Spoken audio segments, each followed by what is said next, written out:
Hello everyone, good morning. আজকের দিনটা ছিল বৃহস্পতিবার, তো আমি এখন ডিউটিতে আছি।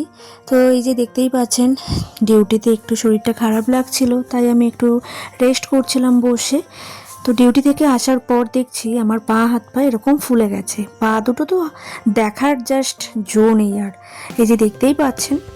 তো এই ভিডিওটা করার আমার একটাই কারণ, সেটা হচ্ছে মা ছাড়া মা হওয়া যায় না। একজন মাই বোঝে তার মেয়ের কষ্টটা। এই যে দেখতেই পাচ্ছেন, এত পা ফুলে গেছে। মা রীতিমতন, আমি পা দেবো না, মা শুনবে না, রীতিমতন পাটা টেনে নিয়ে হাত বোলাচ্ছে, টিপে দিচ্ছে, মাসাজ করে দিচ্ছে। বলছে তোর খুব কষ্ট হচ্ছে না, হাসতে হাসতে গল্প করছে আর বলছে আমার ছোট্ট মেয়েটা কত বড় হয়ে গেল, সে নিজে আজকে কিনা মা হবে। তো এই কথাটা আমার সবার উদ্দেশ্যে বলা নয়, এটা আমার পার্সোনালি মনে হলো তাই বললাম। আর প্লিজ এই ভিডিওটা আমি লুকিয়ে লুকিয়ে করেছি, কেউ আমার মায়ের ড্রেস নিয়ে কমেন্ট করবে না।